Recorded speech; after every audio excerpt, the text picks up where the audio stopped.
Vamos a hablar ahora de temas laborales. Hay una serie de proyectos que pueden perjudicar la formalización en el Perú. A veces se cree que este es el eterno problema en los temas laborales, este equilibrio entre la parte más tuitiva, más protectora que tienen los derechos laborales respecto de la libertad de contratación, ¿no? Hay que llegar a un equilibrio para que justamente ambas partes, de alguna manera, ambos elementos se encuentren. A veces no es fácil y eso, en el caso del Perú, puede tener algún tipo de consecuencias no esperadas para la formalidad, ¿no es cierto? Si tuviésemos un país, buenas noches, doctor Palomino, si tuviésemos un país más formal, probablemente deberíamos irnos más a lo tuitivo, a lo protector, pero este es un país en donde el 80% de personas no tiene un trabajo realmente protector.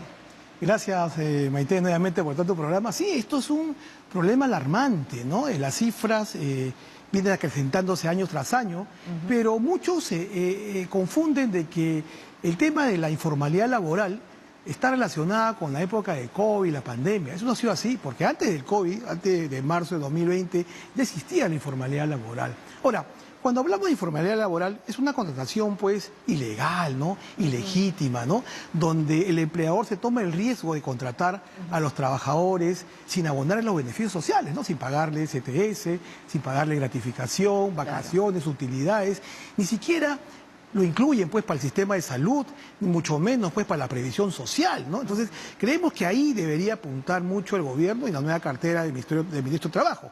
Ahora, también se habla mucho de que nosotros en Latinoamérica, como país, el Perú está encima nomás de los índices de informalidad, encima de Bolivia. Entonces, ahí también hay una situación bastante preocupante donde debemos apuntar. ¿Y por qué se da la informalidad laboral? Porque este es un problema que muchos hablan, ¿no? ¿Cómo combatimos la informalidad laboral? Este es un tema estructural, un tema que muchas veces uno podría pensar de que la informalidad se va a combatir con una norma o se van a hacer las normas drásticas como viene haciendo en algunas veces el Congreso, ¿no? O sea, tú das normas más drásticas, más rígidas y el empleador va a seguir incumpliendo las normas laborales. O sea, acá la rigidez no aplica en nuestro sistema peruano. Ahora, ¿por qué el empleador contrata pésimo? ¿Por qué el empleador? Porque no se dan las condiciones o porque de repente le dijeron, le aconsejaron, lo asesoraron que debe contratar de esa forma, ¿no? Yo decía ahora en la introducción, doctor, que en verdad está bien que existan normas que nos protegen laboralmente, que se extiendan los derechos sociales vinculados al trabajo, pero si pensamos que solamente el 10% de peruanos se va a beneficiar de eso, es un poco injusto, ¿no? Estamos legislando para una minoría. Entonces, ¿qué hacemos con el otro 80% que no tiene posibilidades ni de soñar con esos derechos y que de alguna manera justamente están desprotegidos? ¿No sería mejor empezar por lo más básico? ¿Qué deberíamos hacer para aumentar la formalización del trabajo? Yo creo que acá debería apuntar mucho la fiscalización laboral, ¿no? Por parte de la SUNAFIL, ¿no? Que es la Superintendencia Nacional de Fiscalización Laboral, que es la que supervigila, pues, el cumplimiento de las normas sociolaborales y de seguridad y salud del trabajo. Ahí debería apuntar. ¿Por qué? Porque el sector informal se viene dando. Inclusive un dato estadístico, Maite, 8 de cada peruano son informales. Claro. O sea, no tienen, pues, ese trabajo digno. El 80%. Es correcto. O sea, imagínate si estamos en esas condiciones, ¿cómo podemos exigir que un empleador, en este momento, que la reactivación económica no se ha dado en todos los sectores, cómo puede exigir que haya una rigidez en las normas laborales? Y esto también parte mucho, ¿no?, del Congreso, ¿no? Las normas que se están dando para la minoría. ¿Por qué? Porque la costumbre es que se haga una norma o salga una norma del Congreso, pero solamente corrija, aumenta el derecho que ya existe y los derechos que no existen. Porque se habla mucho, ¿no?, que hay algunos proyectos encarpetados, pues, en la Comisión de Trabajo, ¿no?, que ahora la preside el congresista Pasión Dávila, ¿no?, de esta bancada, pues, de magisterio, ¿no?, bloque magisterial.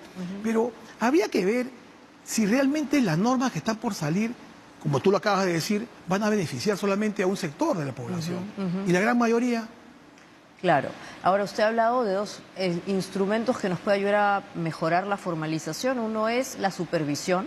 Así es. De las condiciones que hoy día ya se dan para quienes tienen la suerte de tener un trabajo formal, protegido, con todas las garantías del caso, que lamentablemente en el Perú son muy pocas personas. Así es. Pero además ha hablado de rigidez. ¿Qué entendemos por rigidez? ¿Por qué las normas laborales no deben ser rígidas? A ver, traducción de eso. A ver, en estos momentos emplear de repente una excesiva un excesivo cumplimiento de las normas laborales para el empleador, por la condición que tiene, debería tomarse en cuenta su condición, su trayectoria, su récord histórico de multas dentro de la SUNAFIL, o si de repente ha incumplido con las normas laborales, es multado. Yo creo que ahí debería caer el peso de la ley a ese empleador informal. Pero al empleador formal, que realmente siempre ha venido cumpliendo, es más, en época de pandemia muchos empleadores se fajaron, ¿no? Se fajaron, ni siquiera llevar a sus trabajadores a la suspensión perfecta, ¿no? Les siguieron pagando remuneraciones, comenzaron a compensar. Ese es otro tema también, de la compensación de horas, que nunca se ha dado de una manera de real, ¿no? Y perjudicando al sector empleador. Yo creería que acá deberíamos más apuntar a una fiscalización que sea certera, una fiscalización que sea real, que persiga realmente al empleador informal, ¿no? Porque hay empleadores formales que se siguen pues desgastando, cumpliendo con la normatividad sociolaboral, pero ven pues en Maite que el que está al costado es informal y yo cumplo con todo, entonces hay una situación que no le cae la ley a todos por igual, ¿no? Así. Claro, porque también hay un dato importante, ¿no? Decimos que el 80% está en una situación de informalidad, pero también es verdad que, como bien ha indicado usted, hay condiciones en donde, en efecto, ya están muy cerca de la formalización. En otras palabras, son formales, pero, vamos a decirlo, le sacan la vuelta a la ley y prefieren trabajar así en negro, ¿no? O eventualmente de manera subrepticia, ¿no? Por decir, de manera oscura. Esa situación, ¿cómo se puede mejorar? O sea, ¿cómo podemos hacer? La SUNAFIL tendría que ir a ser más directa con estos casos en donde hay personas que deberían ya estar trabajando de manera formal y lo que hacen es básicamente relajar sus obligaciones, engañar, etcétera. Lo que pasa es que ahora hay un sistema interconectado, SUNAFIL y SUNAT, ¿no? Lo que tú declaras mensualmente en el PLAME, ¿no? Todos los contadores, las empresas que declaran, esa información ya la conoce SUNAFIL y la conoce SUNAT. Entonces también yo creo que ahí, en estos momentos, el empleador no tendría muchas posibilidades de sacar la vuelta, salvo pues de que exista de repente un riesgo en el pago de los haberes, las remuneraciones, que le pagues de repente un monto menor al que realmente percibe el trabajador, pero eso al final va a ser contingente para el empleador, porque el empleador va a pagar. El trabajador se va a ir de la empresa y va a cobrar todo el total de su remuneración que percibía en la realidad. Eso también es contingente. Yo creo que acá deberíamos apuntar a no dar una excesiva tampoco flexibilidad a las normas laborales, pero creería de que deberíamos apuntar no solamente a beneficiar a un grupo, a una minoría, sino que a todos. Por ejemplo, mucho se habla, quieren dar un sistema de protección social a los trabajadores que son informales. ¿Tú crees realmente que eso se puede dar a nuestro medio?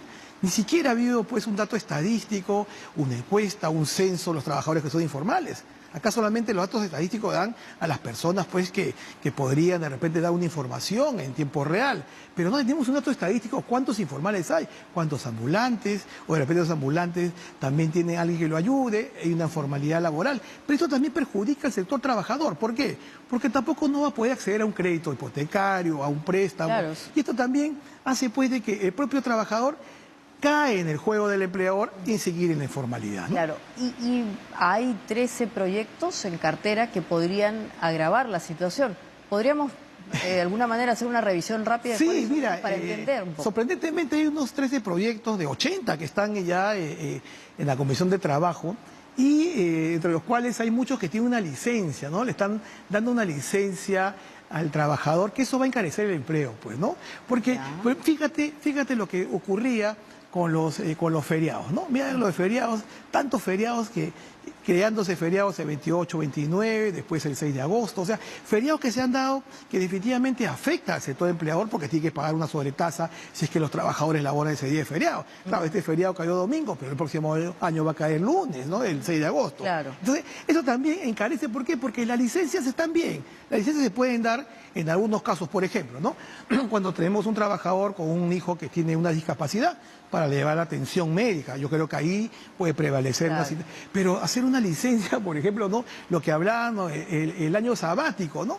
Quieren darle pues al trabajador que descanse un año y que le reserve el empleador su puesto de empleo, ¿no? O sea, no podemos caer en ese juego, ¿no? De favorecer solamente a una parte minoritaria, ¿no? Dentro de la formalidad laboral. Ahora, hay también una licencia, por ejemplo, que no estoy en contra, ¿no? Es una licencia que podría pactarse, no en una ley, ¿no?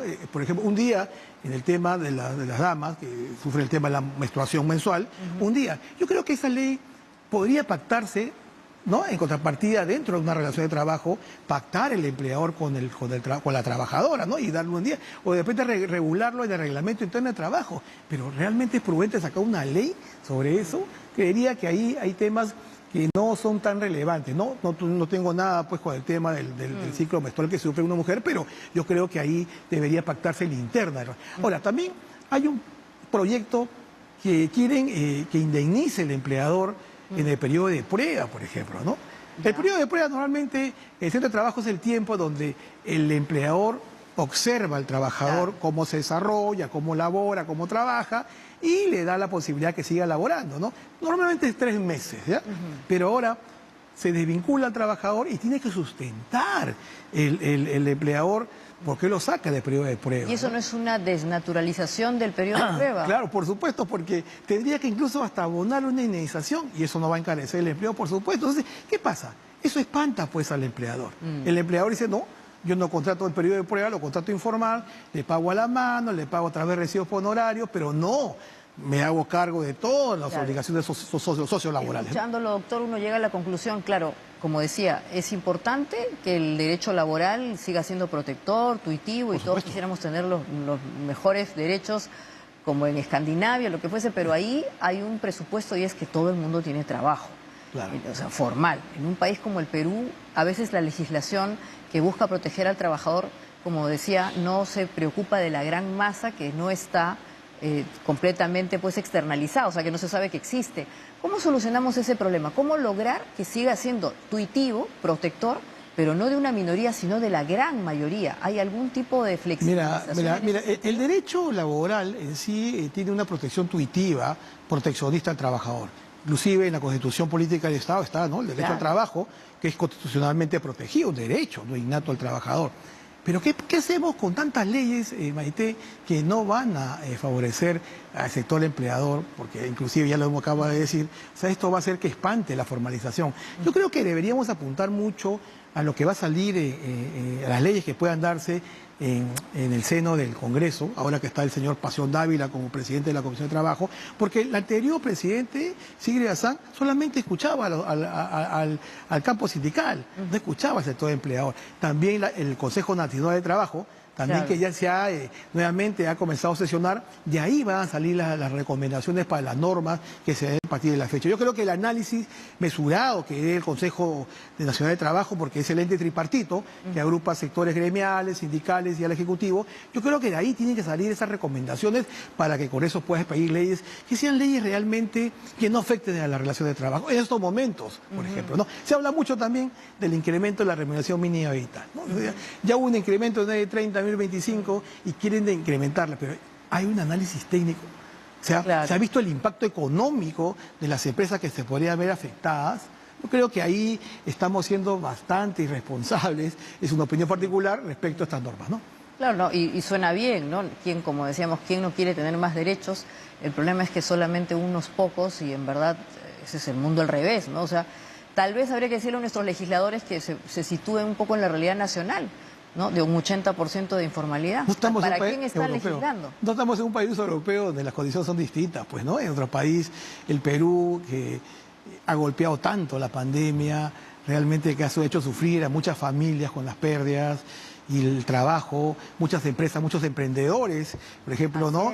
Que iniciaron con muchas ganas, muchas ansias, un emprendimiento nuevo, un trabajo nuevo, tuvieron que cerrar, ¿no? Y empresas grandes también han tenido que cerrar porque no hay liquidez, han caído los servicios. Y esta época es muy complicada porque hay se ha contraído la economía. Y yo creo que un aspecto importante también, si está mal la economía, no va a haber formalización real del empleo. Así es, doctor. Muchas gracias, como siempre. En verdad es importante ese equilibrio del que hemos hablado y será hasta otra ocasión, entonces, para seguir explorando esos límites. Gracias, Maite. Bueno, y así hemos llegado al fin de este primer programa de la semana, lunes, y vamos a irnos, como siempre, con esas imágenes que eventualmente pueden ser conmovedoras, sorprendentes, y obviamente esta es la imagen de este candidato Milei, que finalmente se ha convertido en todo un boom en Argentina y que obviamente algunos en el resto de la región empiezan a emular. Como decíamos, es parte, como le decíamos a Iván La Negra, es parte de una reacción que hay de la ciudadanía de descontento, de rechazo y hasta de frustración de la política tradicional que lamentablemente ha sido infructuosa. Los discursos altisonantes, agresivos incluso, o eventualmente anarquistas son lo que está empezando a sembrarse y cobrar interés. Vamos a ver si funcionará o no en el caso de la Argentina y si eventualmente logrará o no su objetivo. Así que hay que estar un poco atentos con lo que está pasando por allá porque eventualmente se contagia con lo bueno o con lo malo. Así que nos vamos entonces y como siempre los espero hasta mañana y si les gustó le dan un like y lo comparten por YouTube. Hasta mañana.